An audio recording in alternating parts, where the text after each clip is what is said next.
Yes, let's have the quorum.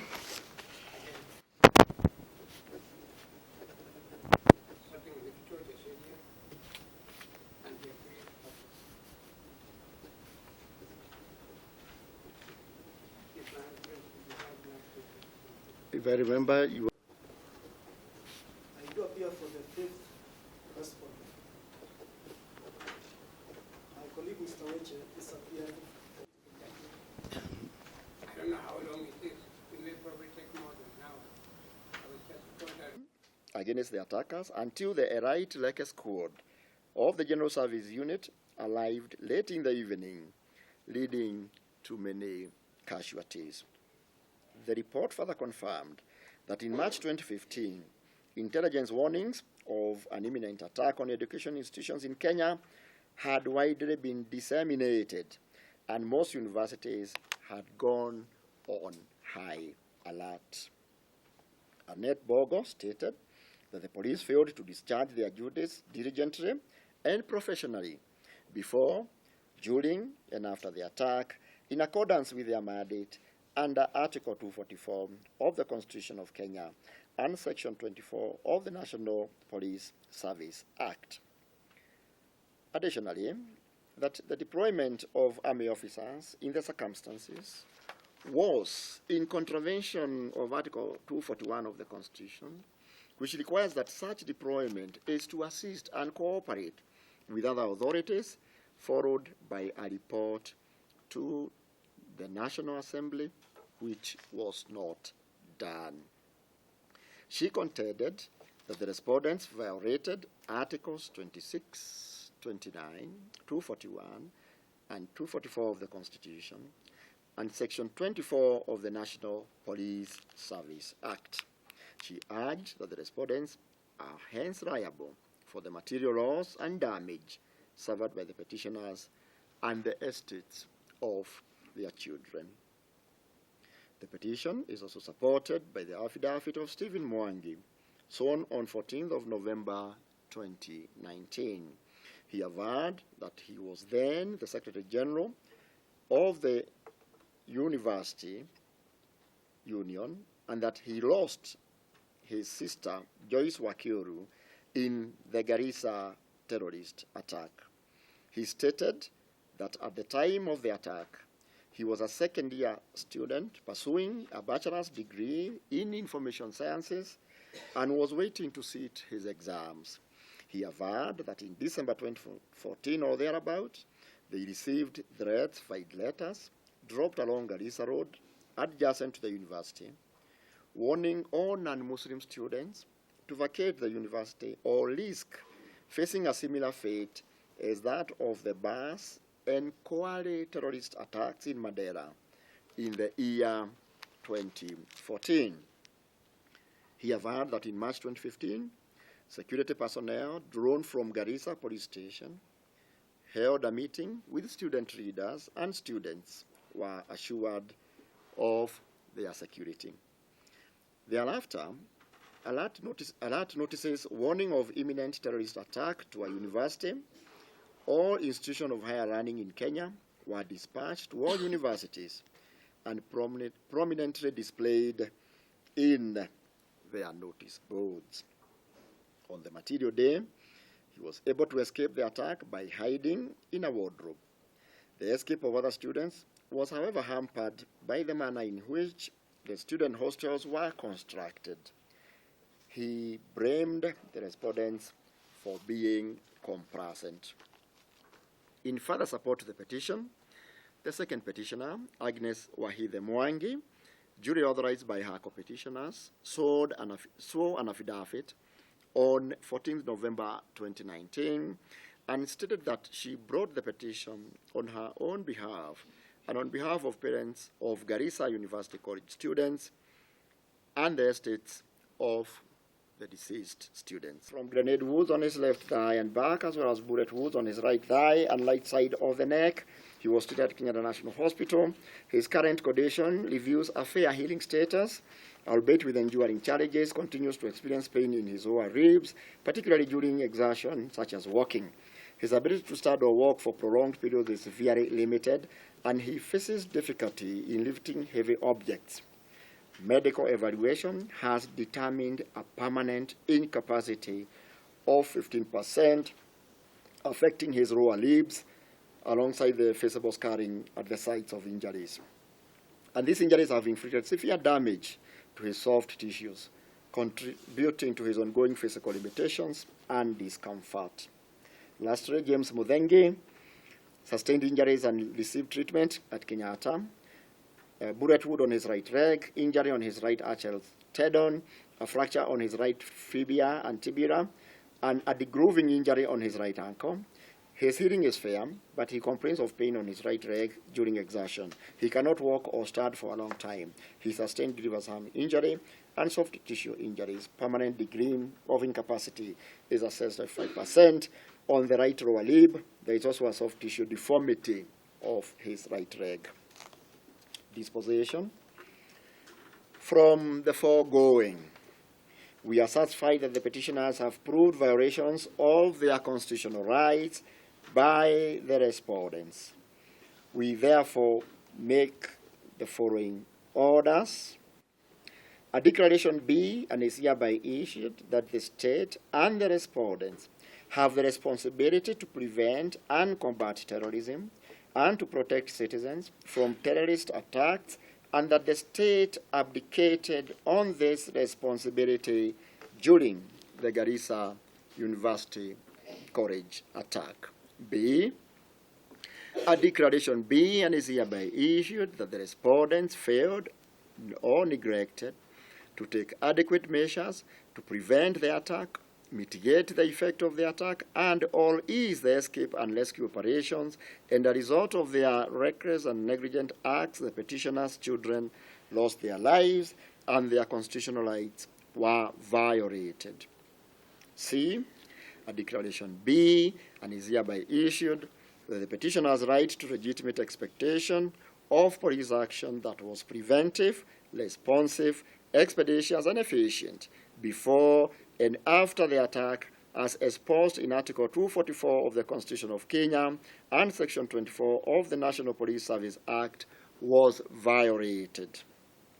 D, a declaration be and is hereby issued that the respondents compromised or violated the rights to life, security of person of the petitioners, and the legitimate expectation of the petitioners under Article 26 of the Constitution, Article 29 of the Constitution of Kenya, Article 4 and 6 of the African Charter on Human and People's Rights, and Article 3 of the Universal Declaration of Human Rights. E, a declaration be and is hereby issued that the state contravened the provisions of Article 241(3) of the Constitution of Kenya in deploying military officers in response to the attack without full compliance with the law. F, an order be and is hereby issued for compensation as enshrined and provided for under Article 23(3)(e) of the Constitution, made up of global award of damages to the deceased persons and injured petitioners as follows. For each deceased person, general damages of 3 million. For Rachel Munjiro Gekonyo, damages 10 million. For Duncan Oboamu, damages allowed at 4 million. Addison Owala Ogora, damages at 3 million. Alfred Kilu Mutua, damages at 1.5 million. Lispa Nyakara Nyangao, damages at 5 million. Mercy Chepkorio, damages at 2.5 million. Nerias Kipngeno, damages at 3 million. Stanley Mwangagi, damages at 1.2 million. Kasioka Mwambeko, damages at 1.2 million. Evelyn Chepkemoi, damages at 4 million. Leonard Magebe Muranga, damages at 5 million. Anastasia Mekwa, damages at Kenya shilling 6 million. Ben Mweti Kaberia, damages at 7 million. and James Muthengi damages at 3.5 million. Interest in F above shall accrue at court rates from the date of this judgment. This being a matter of public interest, there shall be no orders as to costs.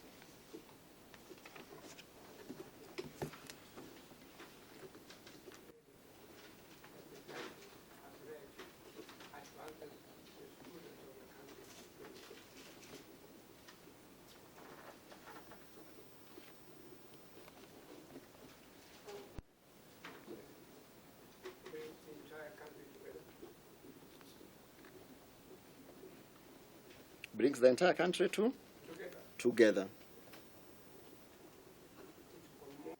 Which all of us are under duty, mandatory duty. Or you are a notary member of the Kenyan government. We're all we're much pleased if you have done so. Because we never could subject the entire community.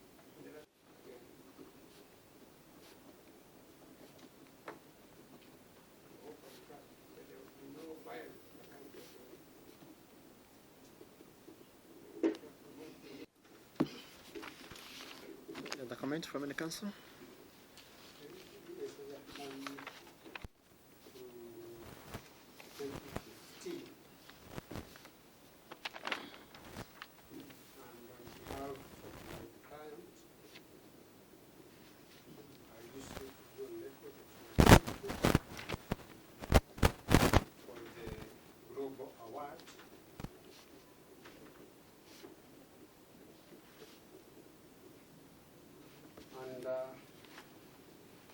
Like the Supreme Court noted in the case of Wamwere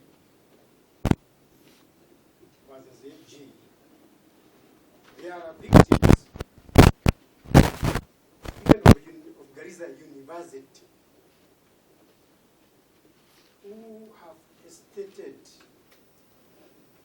to file their cases, actually waiting to see whether the court will do justice to the cases already filed. Remember in the Wamwere, the Supreme Court judges warned that the current judiciary should never backslide to the old judiciary where people hesitated to file cases fearing that they will not get justice. So this is a case which gives the citizens the way forward to pursue their pending suits. Thank you very much. The court immensely for delivering a well-reasoned judgment and in a timely manner.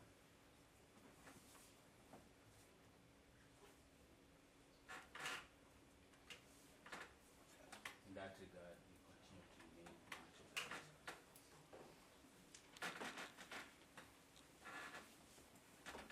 Your Lordship, presiding judge, would wish to have a copy of the judgment and type proceedings thereof.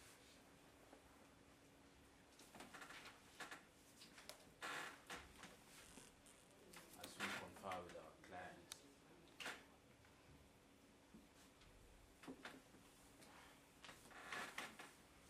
to the next way forward.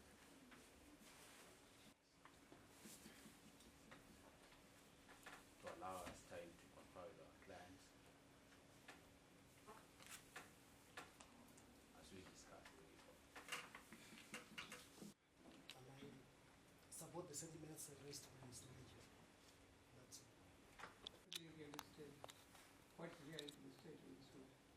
There's nothing to be stated in this matter.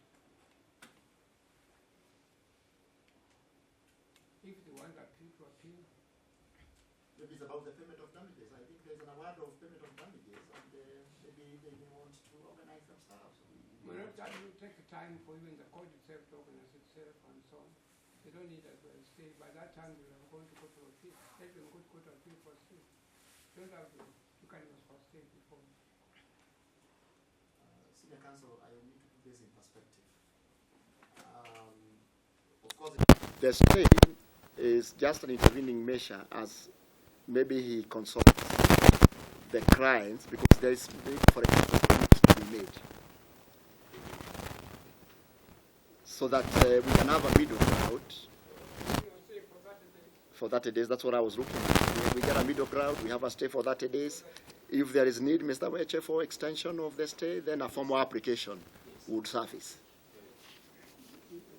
Yes, Mr. Mara. Me that this financial year they are paying judgments which were delivered in 2017 and 2018. So there is nothing for us to execute. Actually, getting say a copy of the decree itself with the court system will actually take those 45 days to get a copy of decree. So don't worry. There's nothing, we are not executing, and we cannot even execute. You know, this money will be in the 2025-2026 budget. So I oppose. You're not opposed to stay. Stay of execution is granted for 30 days.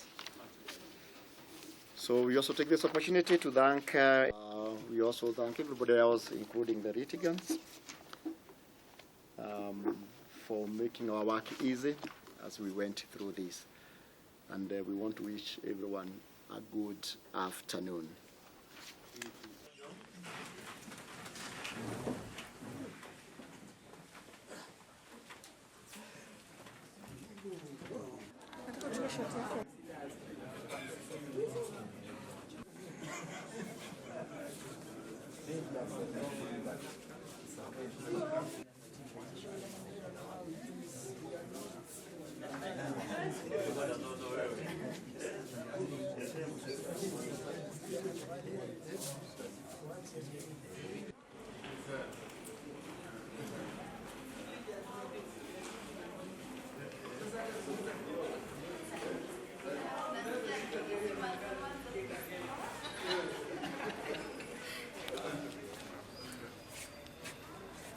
Ni nini unaenda mbele?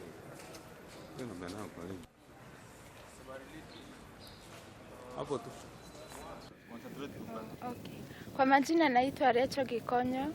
Mimi ni mmoja wa wale waathiriwa wa Garissa University yenye ili happen 2015 April, na leo ndio ilikuwa siku ya judgment. Tumeshukuru sana for the judgment, for it has been favorable to us. It was such an amazing execution, and we are so happy and grateful. This work, this is all because of our lawyers at the Sheria, Kituo cha Sheria, which has taken the initiative to seek justice for us. And even though the process, the journey has not been easy, they have done their best, and we are here to testify that this is truly a miracle. Thank you so much.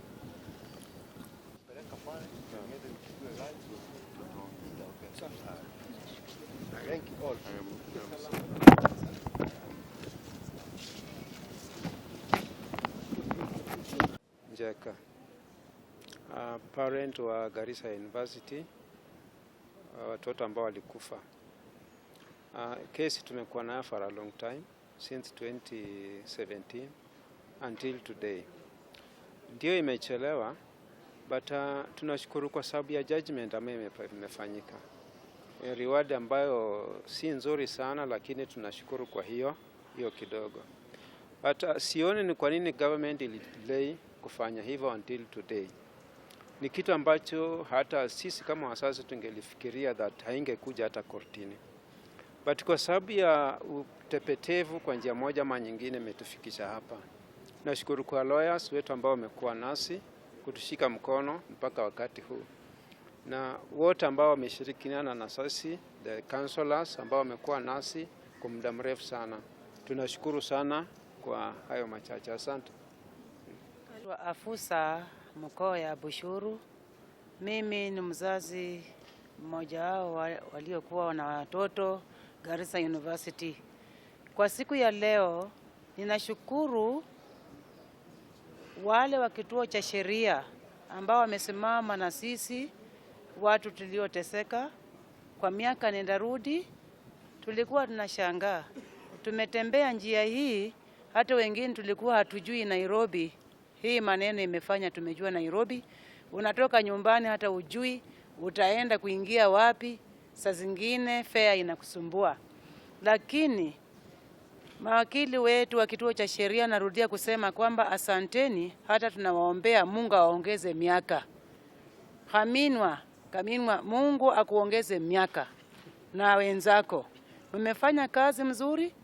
Siku ya leo tunaenda nyumbani angalau moyo ukirudi kidogo, kwa sababu unapoangalia wazazi wote tulioathirika wanafanana, ni kama uniform.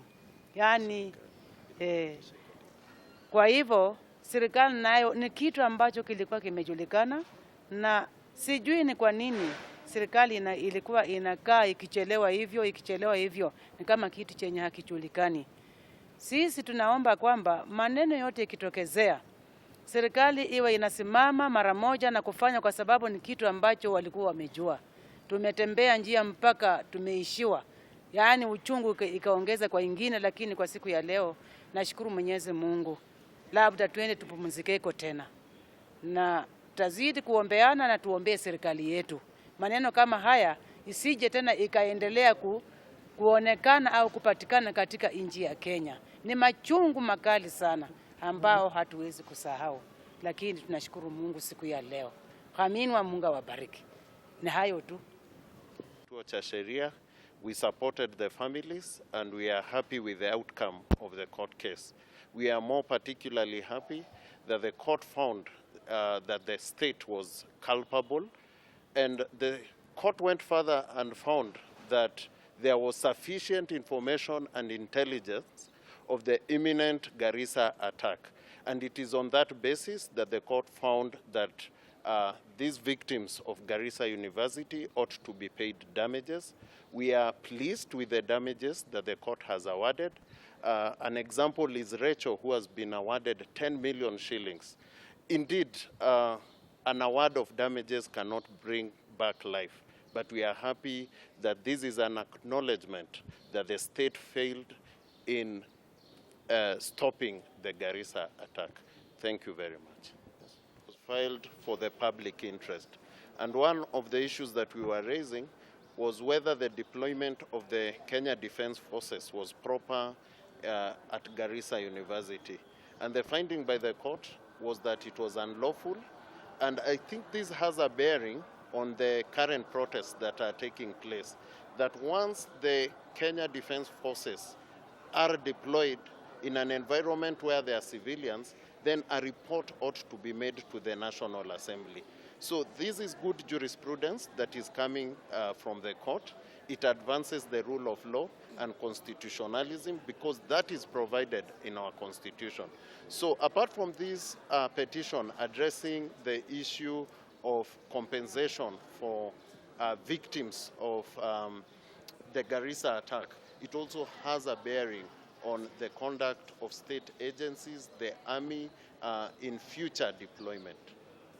Thank you. Swahili nasema kwa wazazi na marafiki yao ambao walipata huu msiba, pole.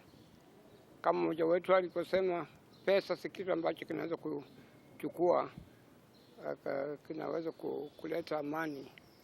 Tumepoteza watoto wetu, na tunasema nzuri kule ambako wamekwenda, Mungu awaangalie, na nyinyi ambao mmebaki, Mungu amwangalie. Money cannot be a solution to the problem we have. We have lost young ones, the best young ones among us, because of greed for money by certain individuals. This is the problem that Kenya is facing. We have individuals who are prepared to sell even their own people so that they can put money into their pockets. And we have the evidence that certain individuals received money in order to destroy Garissa University. And that has led to our losses of our lives. Mine is to thank Kituo cha Sheria, which stands for the rule of law, which stands for respect for our Constitution, which has brought me into this case. Without Kituo cha Sheria, I would not have been able to assist these individuals at all. I say to Kituo cha Sheria that to continue to do the good work you are doing for the country. You are trying to show the country that we must all the time uphold our Constitution. We must all the time uphold the rule of law. Violence is very prevalent in our country, and we as citizens of the country, we must condemn violence in the strongest possible language. Violence is not an answer to our problems at all. If we have any problems, let us bring them to the court, let us bring them to the authorities, and the authorities will give us a solution to our problems. In this case, the authorities, namely the judges, have given us a solution. They have delivered a very, very able judgment, and we salute them in favor of the victims. I say again, thank you very much to the judges. The lawyer representing the state says that he has to take instructions. My own feeling is that it's possible they are going to appeal. And if they are going to appeal, they are likely to be given a stay. So it may take some time before they are given the money that has been awarded by the court. But if they do appeal, let me bring it clearly to them. If they do appeal, we shall put in something called cross appeal. Rachel, a young lady with a promising career, she has been destroyed completely. She can no longer have a family. She can no longer have proper sexual relationship because of the destruction. And although 10 million is something, 10 million is not an answer to the way she has been destroyed. We would have then to raise that issue in the Court of Appeal, that the amount of money that has been awarded to her is completely inadequate. It does not answer the way of life she will have now to lead in view of the injuries that she has sustained. Thank you.